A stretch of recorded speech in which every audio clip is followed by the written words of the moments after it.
At 5:12 a.m., my HOA president dumped poison into my lake, not knowing it fed the entire neighborhood's drinking water. I was on my dock, rod in hand, when I heard high heels on gravel. Sandra Kirkpatrick, designer jacket, clipboard under her arm, a bag of copper sulfate in her hand. The moment she poured it in, the air turned sharp and metallic. Within hours, the first base floated to the surface. Stiff, silver, dead. I held one in my hands when she looked at me, smiled, and said, "It's just algae control. This is a decorative pond now." Then she drove off. What Sandra never checked was where the underground limestone springs from my lake actually led. And by the time I finished documenting everything, the entire HOA was already drinking it. Stay with me, because the next call I made turned this into a federal case. Drop a comment below, where are you watching from? And hit subscribe if you love watching Karens get what's coming to them. Let me back up and tell you how we got here. My name's Dale Hutchinson, I'm 58, and I spent 30 years keeping America's drinking water safe as a treatment plant supervisor.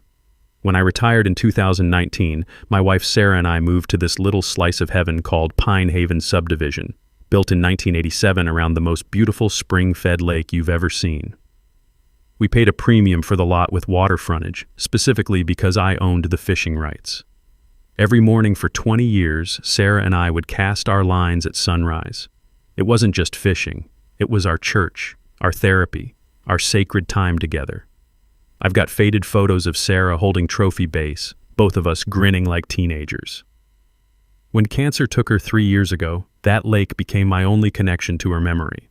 Here's what most of the newer residents don't understand about Pine Haven. We're not on city water. Those 47 houses get their drinking water from private wells that tap into the same underground limestone aquifer that feeds our lake. The old-timers knew this, but newcomers just turn on the tap and assume it's municipal water. Big mistake. Enter Sandra Kirkpatrick, stage left with all the grace of a freight train. Moved here from Atlanta 18 months ago, bought the biggest house on the block, and immediately ran for HOA president. Sandra's a luxury real estate agent with perfectly manicured nails and an Instagram obsession. Everything she sees gets filtered through one lens. Does this hurt property values? To Sandra, fishing is trailer park behavior. The lake isn't a living ecosystem. It's decorative landscaping like a giant bird bath. She genuinely believed she could upgrade the neighborhood aesthetic by eliminating what she called redneck activities. The morning she poisoned my lake, I was dealing with my own health struggles. Diabetes had been kicking my butt lately, blood sugar spikes whenever stress hit. Fishing was doctor's orders, literally. But Sandra didn't care about doctor's orders. 5 a.m., April 15th. I'm threading a new lure when I hear her heels on asphalt. Sandra's got a 50-pound bag of algaecide and she's dumping it straight into the water. "This decorative water feature doesn't need rednecks making it ugly," she announces like she's reading a prepared statement. The smell hit first, that chemical burn of copper sulfate mixing with pure spring water. Then came the color change, crystal clear water turning toxic green within minutes. By noon, dead fish were belly up everywhere. Bass, bluegill, even the old turtle we'd named Winston. The water reeked of chemical death. I confronted her immediately.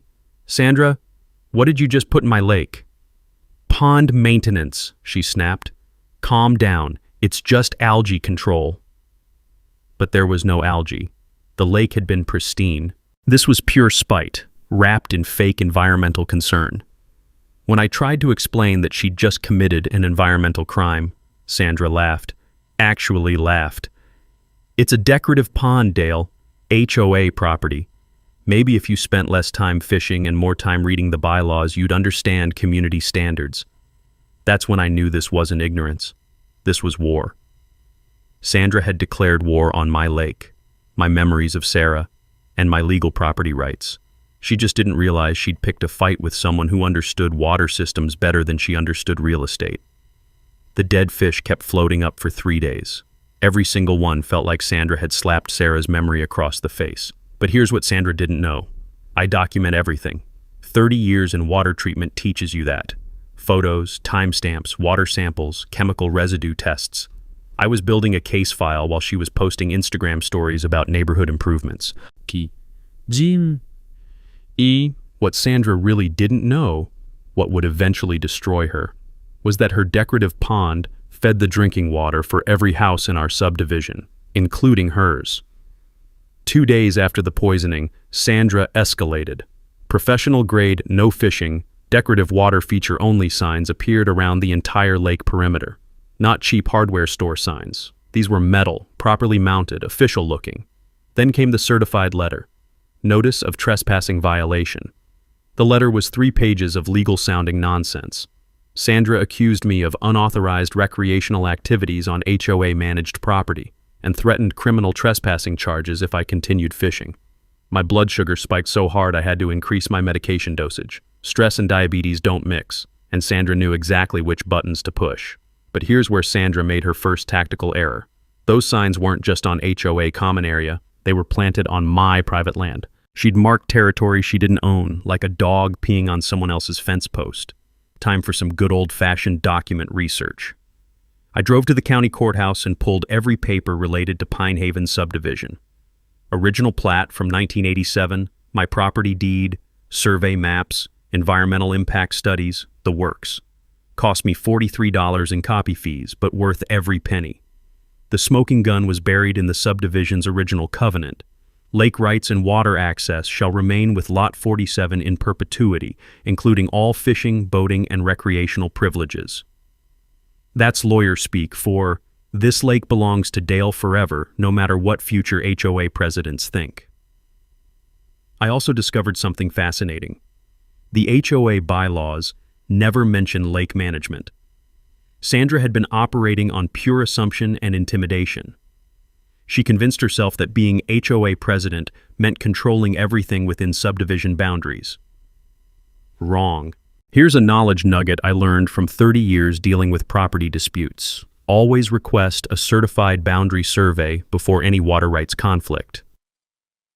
Most people assume property lines match what they see, but legal descriptions trump visual boundaries every time. Translation: never trust someone else's interpretation of what they own. So I played it polite but firm. Removed every illegal sign, posted laminated copies of my property deed on each signpost, and sent Sandra her own certified letter with a surveyor's map highlighting her trespassing violation. The mini twist came when I contacted the original developer, now 78 and living in Sarasota. Harold confirmed everything. Lake ownership was specifically preserved because the community depended on its underground springs for well water. That lake is the heart of your water system, Harold told me. Anyone who messes with it is messing with everybody's drinking water. Sandra's response was predictably dramatic. She called an emergency HOA meeting to discuss my aggressive territorial behavior. But when I showed up with my documents, the room dynamics shifted fast. Turns out, when you have legal facts on your side, bullies lose their audience. This isn't about fishing, I explained to the packed room. This is about property rights and environmental protection. Sandra doesn't have legal authority over my lake, and she's already caused ecological damage with unsupervised chemical treatments. The kicker was watching Sandra's committee members, 3 newcomers who'd supported her lake control plan, realize they'd been fed misinformation. Longtime residents started speaking up, sharing memories of fishing with previous owners, explaining the water system connections Sandra didn't understand, but Sandra doubled down instead of backing down. "We need professional management of this water feature," she declared, mispronouncing aquatic as aquatic while trying to sound scientific. That's when she announced her next move, hiring a professional aquatic consultant to evaluate lake health hazards. I could see the gears turning in her head. If she couldn't claim legal ownership, she'd manufacture safety concerns. The meeting ended with uncomfortable murmurs and nervous glances. People were starting to realize their HOA president didn't know basic property law. But Sandra's ego was too invested to admit error. She was doubling down on stupid, which meant things were about to get much worse before they got better. Walking back to my house that night, the smell of dead fish still lingered in the evening air. Sandra had killed my lake's ecosystem out of spite, tried to steal my property rights through intimidation, and now planned to weaponize fake science against me.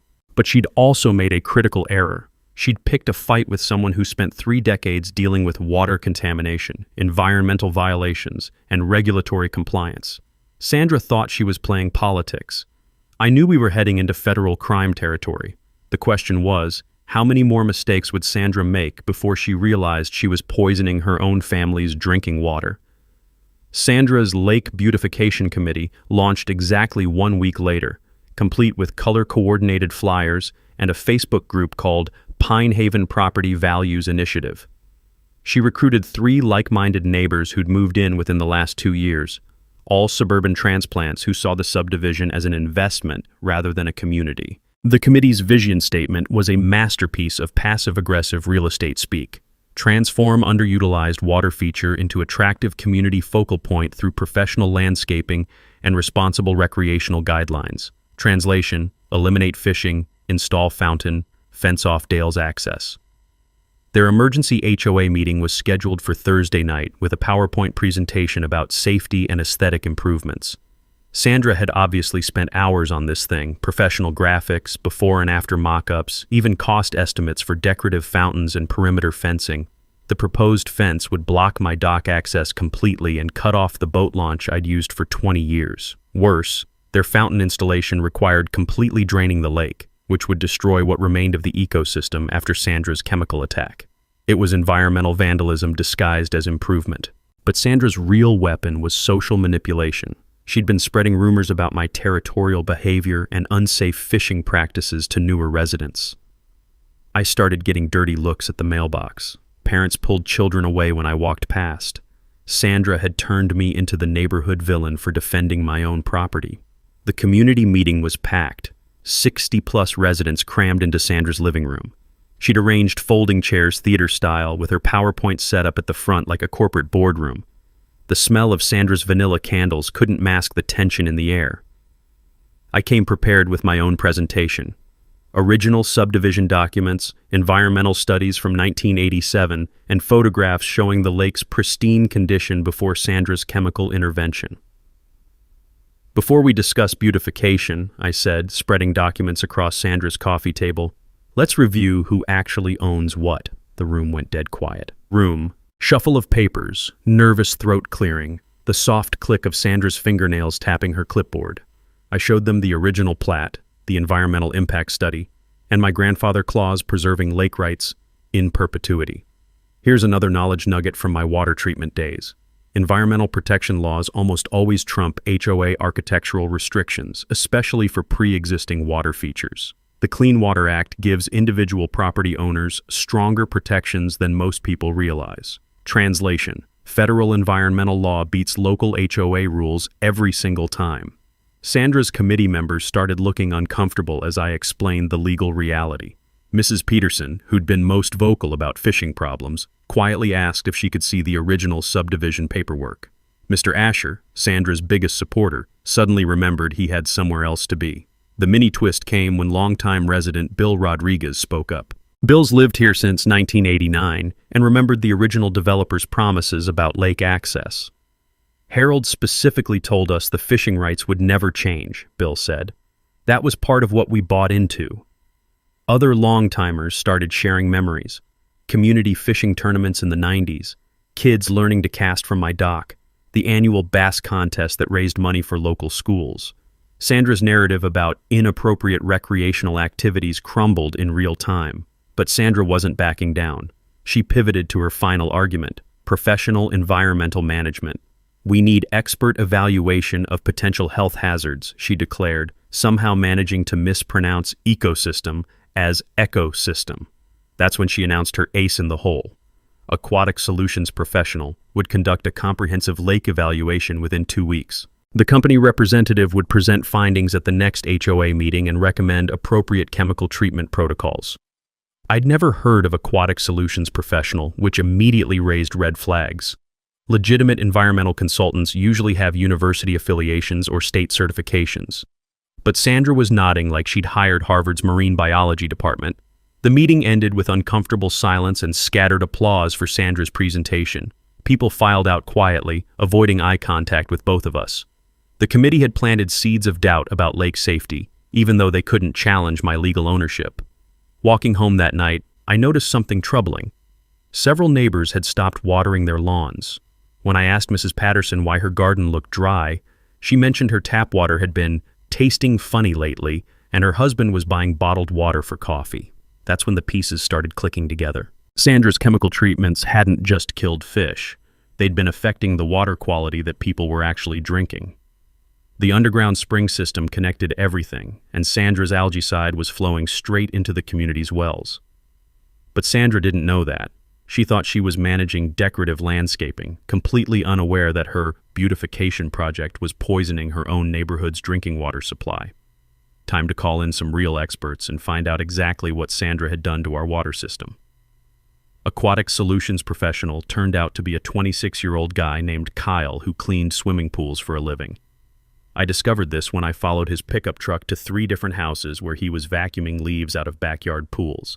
His professional aquatic consultation consisted of a clipboard, a pH test strip, and a laminated certificate from the Pool and Spa Association of Georgia. Kyle's comprehensive environmental assessment took exactly 14 minutes. He dipped his test strip, took 2 cell phone photos, and declared my lake a bacterial contamination hazard requiring intensive chemical treatment. His report was 3 pages of laser-printed nonsense with recommendations that would have killed every living thing in the water. But Kyle's fake credentials weren't my biggest problem. Sandra was using his professional report to convince neighbors that my fishing equipment spread dangerous bacteria. Anonymous complaints started appearing with the county health department. Parents forbade children from playing anywhere near the lake. Sandra threatened to involve state environmental authorities if I continued fishing. The whispered conversations at the mailbox stopped entirely. Nobody would make eye contact. I was being treated like a public health menace in my own neighborhood, based on the pool maintenance opinion of someone who couldn't spell ecosystem correctly. Time to fight fire with actual fire. I contacted the real county health department and ordered professional water quality testing from a certified environmental laboratory. Cost me $400, but I needed legitimate science to counter Sandra's fake expertise. While waiting for lab results, I did some research on Kyle's company. Aquatic Solutions Professional was registered as a pool cleaning service in Clayton County. Kyle's only certification was for maintaining chlorinated swimming pools. He had 0 training in natural water systems, aquatic biology, or environmental assessment. The county health inspector, Maria Gonzalez, agreed to visit after I explained the situation. Maria's been testing water quality for 15 years and could smell Sandra's chemical contamination from 50 feet away. "Someone's been dumping copper sulfate," she said immediately. "Way too much copper sulfate." Maria's preliminary tests confirmed what I suspected. Copper levels 40 times higher than safe drinking water standards. The natural lake bacteria that normally filtered harmful microorganisms had been completely eliminated. Sandra's algae control had destroyed our natural water treatment system. Here's a critical knowledge nugget about water systems. Beneficial bacteria in natural lakes work like biological filters, removing harmful contaminants before water reaches underground springs. Kill the bacteria and you eliminate nature's free water treatment plant. Translation: Sandra broke our ecosystem's natural cleaning system and turned clean springs into poison pipelines. The mini twist came when Maria explained the broader implications. "This lake doesn't just affect fishing," she said, pointing to geological survey maps. "These underground springs connect to your entire subdivision's well water through limestone channels. Everyone who lives here has been drinking contaminated water for months." That hit me like a freight train. Sandra hadn't just poisoned my fishing spot. She'd poisoned the entire community's drinking water supply. Every tap, every shower, every cup of coffee. 200 people had been consuming copper-contaminated water because Sandra thought she was cleaning a decorative pond. The real county health report was devastating. Massive ecological damage, Federal Clean Water Act violations, and immediate health risks for anyone consuming well water in the subdivision. Kyle's recommendations would have made everything exponentially worse by adding more toxic chemicals to an already contaminated system. I presented Maria's findings at the next HOA meeting, along with documentation exposing Kyle's fake credentials. Kyle's expertise is pool maintenance, I explained to the stunned crowd. His chemical recommendations would turn our spring water into industrial waste. Sandra's response was predictable. She claimed my tests were biased because I'd hired the laboratory myself. She actually accused me of manipulating results to make her look bad, as if I could bribe certified chemists to fabricate water contamination data. But the damage was done. Parents started demanding independent water testing for their families. Mrs. Asher mentioned her daughter's persistent rashes that doctors couldn't explain. Mr. Rodriguez realized his digestive problems coincided with Sandra's lake treatments. People were connecting their mysterious health issues to Sandra's chemical warfare. Sandra's final move was hiring a second consultant, this one claiming expertise in environmental remediation. I researched him immediately and found another pool maintenance guy, this time from Gwinnett County. Sandra was doubling down on fake science because she couldn't admit she'd poisoned her own neighborhood. The evening after exposing Kyle's credentials, I sat on my dock watching the sunset reflect off water that still carried the faint green tint of Sandra's chemicals. Dead fish had stopped floating up, but the ecosystem remained broken. What should have been a thriving spring-fed lake looked like an abandoned swimming pool. That's when I made the decision. Sandra needed to understand exactly what she'd done, not just to my property, but to every family in Pine Haven. Time to show her the connection between her decorative pond and everyone's drinking water, including her own. The county's comprehensive water quality report arrived on a Tuesday morning that changed everything. 47 pages of technical data, geological surveys, and contamination analysis that painted a picture Sandra never could have imagined. Her copper sulfate treatments hadn't just killed fish. They'd been systematically poisoning the limestone aquifer that supplied drinking water to every household in Pine Haven subdivision for 8 months straight. Every single well was contaminated above federal safety limits. Every family had been drinking toxic water, including Sandra's. I spread the geological survey across my kitchen table and traced the underground spring system with my finger. It looked like an underground highway network, natural limestone channels carrying water from the lake's spring sources to 47 different wellheads throughout the community. Sandra's decorative pond was actually the recharge point for our entire water supply. The timeline was devastating. Sandra's first chemical treatment in August perfectly matched when neighbors started reporting funny-tasting water. Her September algaecide application coincided with the Asher family's daughter developing unexplained rashes. October's intensive treatment aligned with a cluster of digestive problems among subdivision children. But the most shocking revelation was Sandra's own family health records. Her 12-year-old daughter Emma had been hospitalized twice for unknown toxicity, symptoms perfectly matching chronic copper poisoning. Sandra's husband Richard had developed memory problems and tremors that their family doctor couldn't explain. Sandra herself showed classic signs: green-tinged fingernails, hair loss, and cognitive impairment. They'd been drinking the most contaminated water in the subdivision because their well was closest to the lake's primary spring outlet. Sandra had been slowly poisoning her own children while believing she was improving property values. The technical data was clear. Copper compounds bind to limestone and concentrate over time. Each chemical treatment made the contamination worse, not better. Sandra's 8 months of beautification had turned our natural water treatment system into a poison delivery network. I called the original subdivision developer Harold, now 78 and living in Florida. "That lake system is 200 years old," Harold explained over the phone. "Limestone springs naturally filter groundwater through beneficial bacteria colonies. Kill the bacteria, and you've destroyed the community's primary water source." Harold confirmed what the geological survey showed. Pine Haven was intentionally built around the spring system because it provided clean, reliable water without expensive municipal connections. The lake wasn't decorative landscaping. It was the community's life support system. The power dynamics had completely shifted. Sandra wasn't just violating my property rights or killing fish for spite. She was committing federal environmental crimes with community-wide health consequences. The EPA considers groundwater contamination a serious felony, especially when it affects residential drinking water supplies. But here's what made Sandra's situation truly tragic. She genuinely didn't know. In her mind, she'd been cleaning a decorative pond to improve neighborhood aesthetics. She had no idea that her algae control was flowing directly into her daughter's drinking water, her husband's morning coffee, her own daily shower. The emotional weight hit me hard. This wasn't just about vindication or property rights anymore. Sandra had unknowingly tortured her own family for 8 months while trying to stop me from fishing. Her daughter's hospital visits, her husband's declining health, her own mysterious symptoms, all self-inflicted through environmental ignorance. I had evidence of federal Clean Water Act violations, endangerment of public health, and systematic contamination of community drinking water. Sandra's continued chemical treatments made her criminally liable for everything that followed.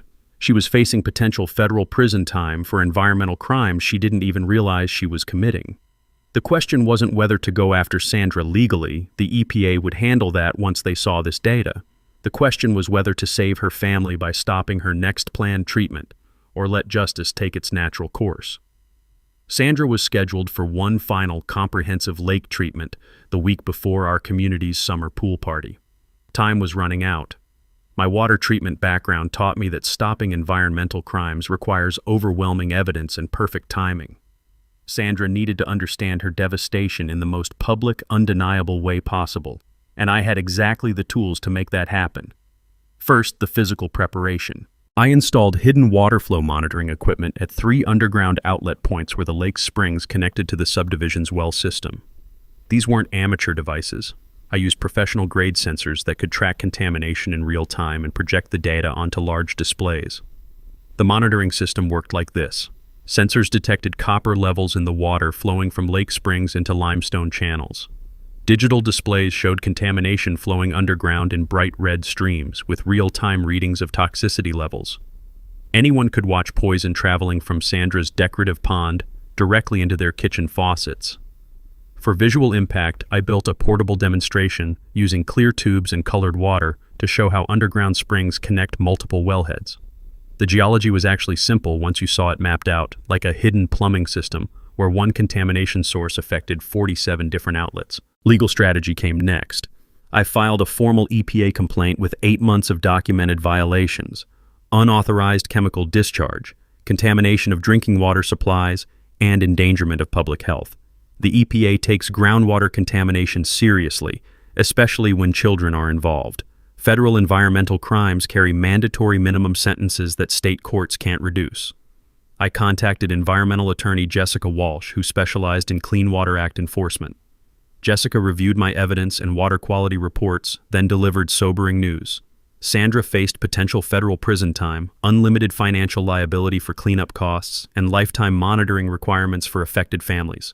The financial calculations were staggering.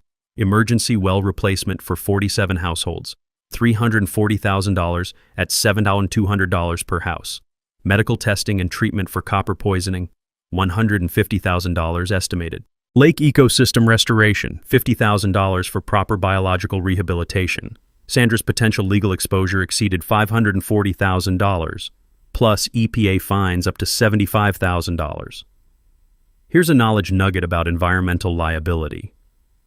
Under federal law, contamination costs follow the polluter regardless of intent or knowledge. Even accidental groundwater poisoning triggers full financial responsibility for cleanup and medical expenses. Translation: Sandra would pay for every penny of damage whether she meant to cause it or not. Alley recruitment was easier than expected. 23 families had children showing copper poisoning symptoms. Parents were demanding answers about mysterious health problems that doctors couldn't explain. Once they understood the lake connection, they became fierce advocates for accountability. Dr. Patricia Kim, the pediatrician treating most of the affected children, agreed to present medical evidence linking health problems to water contamination. Her data showed perfect correlation between Sandra's treatment schedule and symptom onset in local kids. Maria Gonzalez from County Health would coordinate with EPA investigators for maximum regulatory impact. Local news reporter David Asher had been following water quality stories and wanted exclusive coverage of environmental enforcement actions. Technical preparation required explaining complex hydrology in simple terms that 60-year-old homeowners could understand immediately. I practiced until I could describe limestone aquifer systems in under 2 minutes. Underground springs work like hidden plumbing, poison the source, poison everything downstream. The timeline coordination was critical. Sandra had scheduled her final comprehensive treatment for the morning of our next HOA meeting. She planned to eliminate remaining fish and prep the lake for fountain installation before the community's summer pool party. Perfect timing for maximum irony. Sandra would poison the water right before families gathered for swimming and barbecues. The visual of contaminated lake water flowing into community wells while children played nearby would create unforgettable impact. EPA investigators agreed to position themselves with emergency equipment and federal arrest warrants. County health officials prepared emergency water distribution for affected families. Everything would converge at Thursday night's HOA meeting for Sandra's final public appearance as president. My emotional preparation was harder than the technical work. This wasn't just about fishing rights anymore, it was about protecting 200 neighbors from someone who didn't understand the damage she was causing. Sandra genuinely believed she was improving the community while slowly poisoning everyone's children. The cruel irony was that Sandra's own family suffered most. Her well was closest to the primary spring outlet, so Emma and Richard had received the highest copper doses. Sandra had tortured her own daughter for 8 months while thinking she was creating a better neighborhood. But I couldn't let sympathy override justice. Sandra's ignorance didn't excuse 8 months of federal environmental crimes. Her continued chemical treatments proved she'd learned nothing from previous contamination warnings. She was determined to beautify the lake regardless of ecological or health consequences. Thursday night would bring Sandra face to face with the full scope of her environmental destruction. 47 families deserved clean water, 23 children deserved healthy futures, and Sandra deserved to understand exactly what her property value improvements had cost the community she claimed to serve. The trap was set. Time to let Sandra spring it herself. Sandra's final algae elimination treatment was scheduled for 6 a.m. Thursday morning, 48 hours before the community's annual summer pool party. She'd purchased industrial-grade copper compounds from an agricultural supply store, enough chemicals to treat a 100-acre commercial lake. For our small spring-fed pond, it would be environmental overkill of epic proportions. Her timing couldn't have been more tone-deaf. Families were preparing for the biggest social event of the year, kids excited about swimming competitions, parents planning potluck dishes, teenagers organizing volleyball tournaments. Sandra planned to dump toxic chemicals into their water supply right before everyone gathered to celebrate community. I filmed Sandra loading 50-pound chemical bags into her BMW at the farm supply store, chatting cheerfully with the clerk about pond maintenance. She even posted Instagram stories about her beautification project final phase, hashtagging neighborhood goals and house property values. The disconnect between her social media confidence and environmental reality was staggering, but Sandra's own health was deteriorating rapidly. The copper poisoning symptoms that she'd blamed on stress were becoming impossible to ignore. Her fingernails had developed a distinct green tinge that makeup couldn't hide. Hair loss was visible despite expensive salon treatments. Memory problems affected her speech during neighborhood conversations. Most heartbreaking was watching Emma's condition worsen. Sandra's 12-year-old daughter had been hospitalized twice in the past month for unknown toxicity, symptoms that perfectly matched chronic copper exposure. The pediatric toxicologist specifically recommended immediate water testing, but Sandra dismissed medical advice as overreaction to normal childhood illnesses. And Richard, Sandra's husband, finally confronted her about their family's declining health. I overheard their argument from my backyard, Richard shouting about Emma's medical bills while Sandra insisted their problems stemmed from negative energy and stress from dealing with Dale's harassment. The mini twist came when I discovered Richard had been secretly questioning Sandra's lake treatments. He'd researched copper sulfate toxicity online and found EPA warnings about groundwater contamination. But when Richard tried to discuss environmental concerns, Sandra accused him of siding with Dale against his own family. My documentation efforts intensified. I filmed Sandra's chemical purchases, recorded her dismissive responses to health concerns, and tracked her family's medical appointments through public records. Every piece of evidence would help EPA investigators understand the pattern of environmental crimes and family endangerment. County Health Department monitoring confirmed contamination was spreading beyond Pine Haven subdivision. Wells in neighboring Meadowbrook estates showed elevated copper levels, proving Sandra's chemicals were migrating through underground limestone channels. What started as lake poisoning was becoming regional groundwater contamination. Dr. Kim's pediatric data revealed 23 children across 2 subdivisions showing copper poisoning symptoms.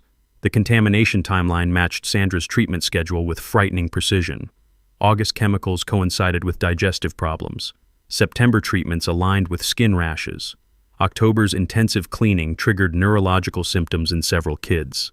EPA investigators arrived Wednesday evening, positioning themselves with federal arrest warrants and emergency water testing equipment. Agent Rodriguez explained they'd been monitoring our situation since my initial complaint, waiting for sufficient evidence to justify federal intervention. The bureaucratic process fascinated me. Environmental crimes require overwhelming documentation because cleanup costs can reach millions of dollars. EPA investigators needed proof of intentional ongoing contamination, not just accidental one-time spillage.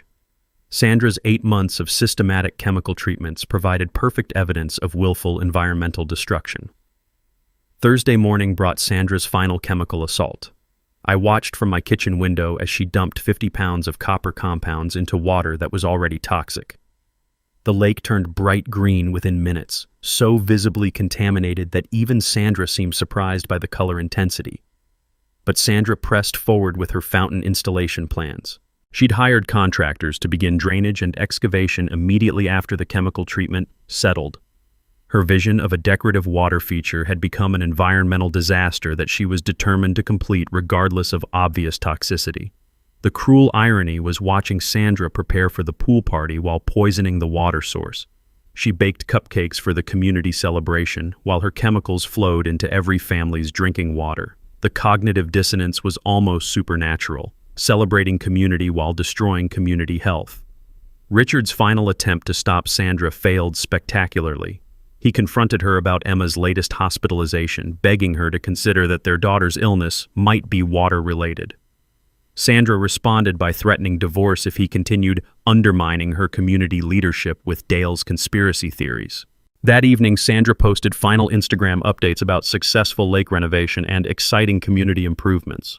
Photos showed her bright green toxic pond with cheerful captions about enhanced property values. She tagged local real estate agents and invited potential buyers to see professionally managed amenities.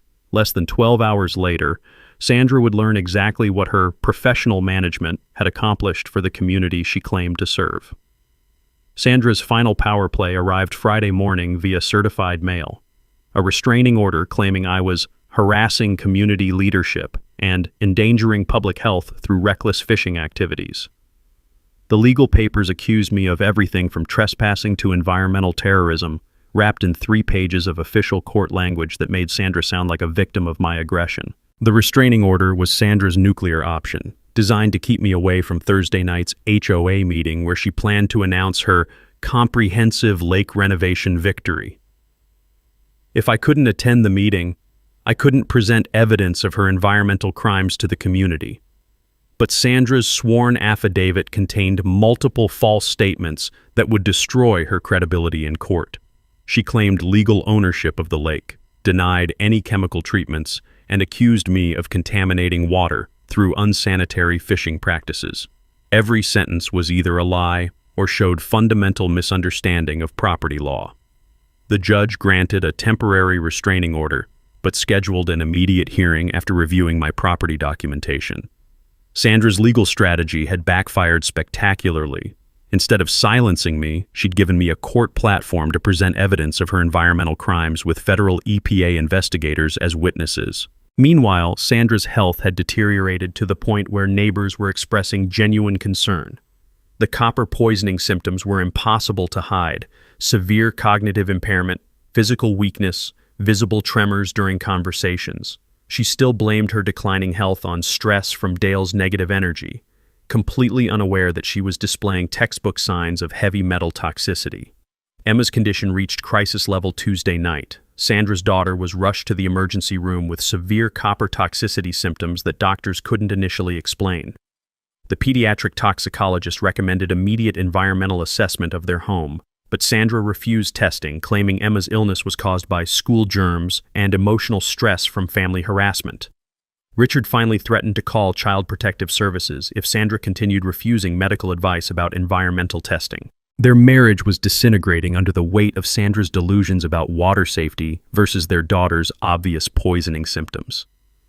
The mini twist came Wednesday morning when Sandra received Emma's comprehensive blood work results during her final chemical treatment preparation. The pediatric toxicologist called with definitive copper toxicity diagnosis and mandatory reporting requirements for environmental poisoning cases. Sandra hung up on the doctor and continued mixing chemicals for her Thursday morning final beautification treatment. She was so deep in denial that medical evidence of her daughter's poisoning couldn't penetrate her conviction that the lake improvements were necessary and beneficial. EPA investigators positioned themselves around the subdivision with federal arrest warrants and emergency water testing equipment. Agent Rodriguez confirmed that Sandra would be taken into custody immediately after the HOA meeting, once her environmental crimes were exposed in front of community witnesses.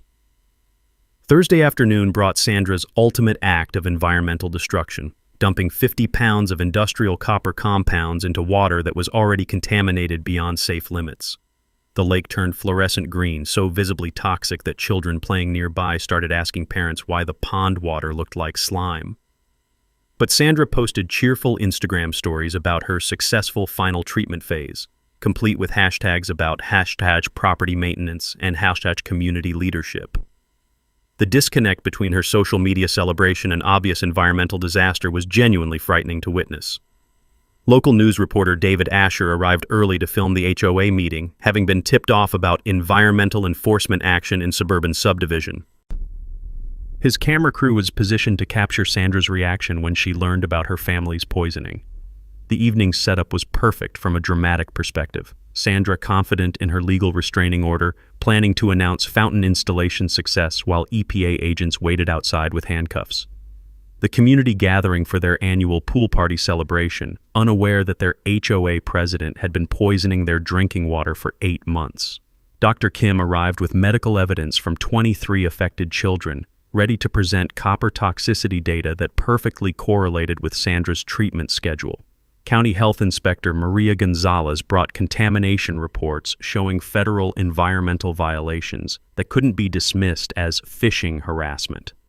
Sandra entered the meeting carrying a fresh chemical treatment container as evidence of responsible property management, planning to demonstrate her commitment to professional lake maintenance standards. She had no idea she was bringing the murder weapon to her own environmental crime trial. 200 residents packed the community center, many dealing with mysterious health problems they'd blamed on everything except their drinking water. Parents brought sick children, hoping to understand why pediatricians couldn't explain their symptoms.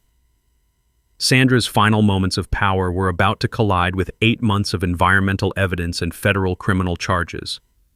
The decorative pond she'd been beautifying was about to reveal itself as the community's poisoned water source, and Sandra was about to learn she'd been slowly killing her own daughter while trying to improve property values.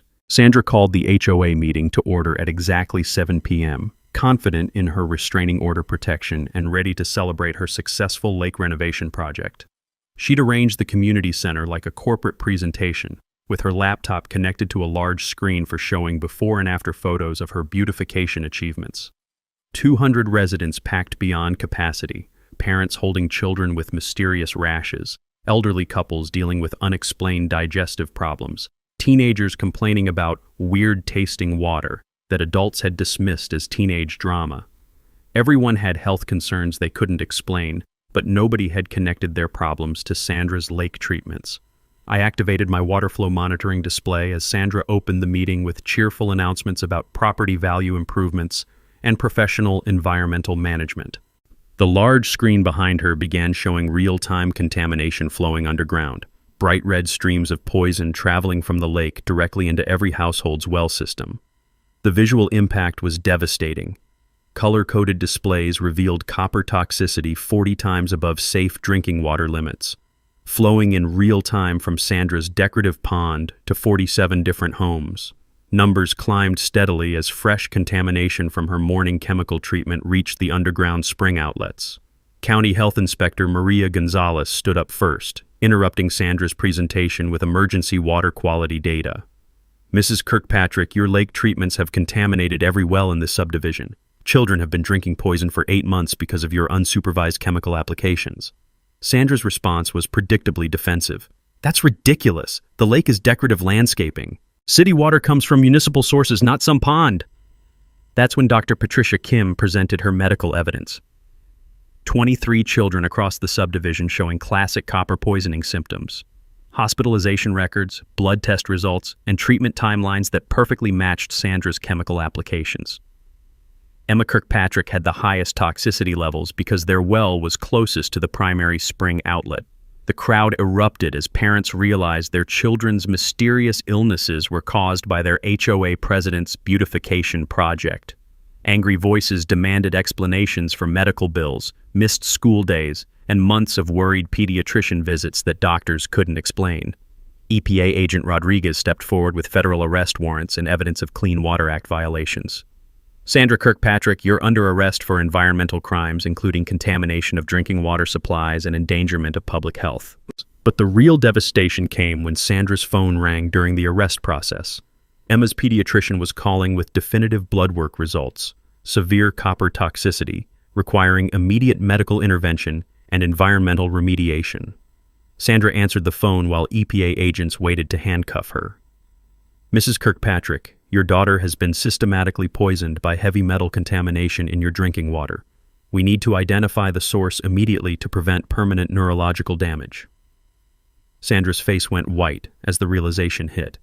The display screen behind her showed contamination flowing directly from the lake to her house in real time. Her morning's chemical treatment was literally flowing into Emma's drinking water as we watched. I didn't know, Sandra whispered, staring at the monitoring display. I thought it was just decorative. That's when I delivered the mic drop moment that had been building for 8 months. Sandra, the lake you tried to beautify was designed by nature 200 years ago as our water treatment plant. You turned our life source into a poison delivery system, and you drank it yourself. The community center fell silent except for Sandra's shocked breathing and the quiet beeping of contamination monitors. Parents stared in horror as they understood their HOA president had been slowly poisoning their children while thinking she was improving property values. Sandra collapsed into a folding chair as EPA agents read her Miranda rights. The chemical treatment container fell from her hands, spilling copper sulfate across the floor, the same toxin that had been flowing into every family's drinking water for months. Local news cameras captured everything. Sandra's arrest, the real-time contamination display, parents demanding immediate medical testing for their children, EPA investigators seizing evidence of systematic environmental crimes. Dr. Kim announced emergency protocols for comprehensive medical screening of all affected families, with costs to be covered by Sandra's homeowners insurance and personal assets. Children would receive ongoing monitoring for potential long-term effects of copper exposure. Maria Gonzalez declared the water supply unsafe for consumption and ordered immediate emergency bottled water distribution. The subdivision would need complete well replacement at estimated costs exceeding $340,000, all traceable to Sandra's 8 months of lake beautification. EPA agent Rodriguez confirmed federal criminal charges, multiple counts of environmental destruction, endangering public health, and contamination of drinking water supplies. Sandra faced minimum 18 months federal prison plus unlimited financial liability for cleanup and medical expenses. The meeting ended with Sandra being led away in handcuffs while parents surrounded Dr. Kim demanding immediate blood tests for their children. 200 families had just learned their HOA president had been slowly poisoning them while trying to stop one man from fishing.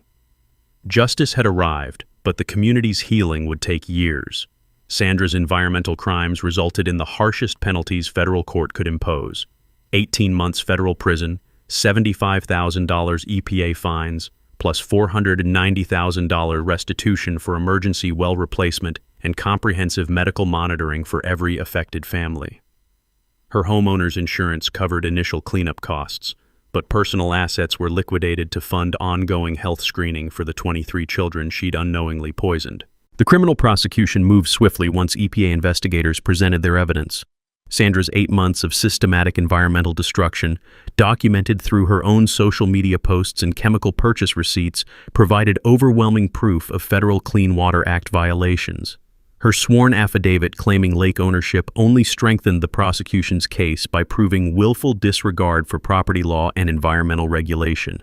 Richard Kirkpatrick filed for emergency divorce and full custody of Emma, citing Sandra's endangerment of their daughter's health through environmental negligence. Emma's copper toxicity required 6 months of medical treatment, but doctors projected full recovery with no permanent neurological damage. The family relocated to Richard's parents' home in North Carolina, far from the subdivision Sandra had inadvertently turned into a toxic waste site. Community recovery began immediately, with emergency well replacement using Sandra's insurance settlement and liquidated assets. All 47 households received new wells with proper filtration systems and monthly water quality monitoring. The subdivision's property values actually increased once news coverage highlighted the comprehensive environmental remediation and upgraded water infrastructure. My lake restoration took 18 months of careful biological rehabilitation. County environmental specialists reintroduced beneficial bacteria colonies and native fish populations while monitoring water chemistry throughout the healing process. The ecosystem gradually returned to its pristine condition, supporting healthier wildlife diversity than before Sandra's chemical warfare. The HOA underwent complete restructuring with new bylaws requiring environmental impact assessments for any water feature modifications. Sandra's Lake Beautification Committee was permanently dissolved, replaced by an environmental stewardship council that includes certified water quality professionals and emphasizes ecosystem protection over aesthetic improvements. Legal precedent from Sandra's case strengthened environmental protection laws statewide. Her prosecution became a cautionary tale used in EPA training materials for identifying and prosecuting groundwater contamination crimes. Environmental law schools now study Kirkpatrick v. EPA as a textbook example of how homeowner association overreach can trigger federal criminal liability. I received unanimous HOA approval for permanent exclusive fishing rights, plus $35,000 damages for 8 months of property interference and emotional distress. But more importantly, I was named the subdivision's first environmental guardian with authority to monitor water quality and prevent future contamination incidents. The personal healing meant more than financial compensation. My morning fishing ritual returned with deeper appreciation for the lake's role in community health. Sarah's memory was honored not just through our private moments at sunrise, but through protecting the water source that sustained 200 neighbors. I established Sarah's Clean Water Memorial Fund at the local high school, providing college scholarships for students pursuing environmental science careers. The fund raises money through annual Clean Water Day festivals that bring families together for fishing tournaments, water quality education, and ecological awareness activities. 23 children received full medical monitoring through their 18th birthdays, funded by Sandra's restitution payments. Dr. Kim reports that early intervention prevented long-term health consequences, and most families now advocate for stronger environmental protection in residential communities. The lake has become a model for sustainable subdivision water management, attracting environmental science students from 3 local universities for field research projects. My monitoring system was donated to the high school's environmental program, where students learn about aquifer protection and water quality testing. Sandra's house remained unsold for 2 years before being purchased by a young family who specifically wanted to live in a community with outstanding environmental stewardship. The new owners removed Sandra's decorative landscaping and replaced it with native plants that support healthy lake ecology.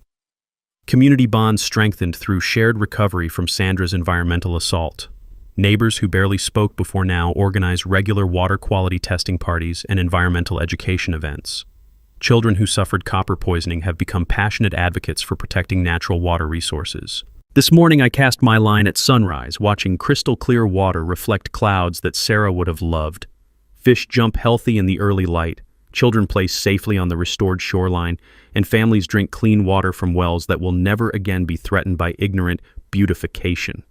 Speaking of water problems, you should hear about my neighbor who's been stealing irrigation from the city system for his drought-resistant landscaping. Turns out his water bills don't match his lush green lawn, and he picked the wrong former municipal inspector to steal from. Drop a comment with your worst HOA nightmare. We might feature your story next.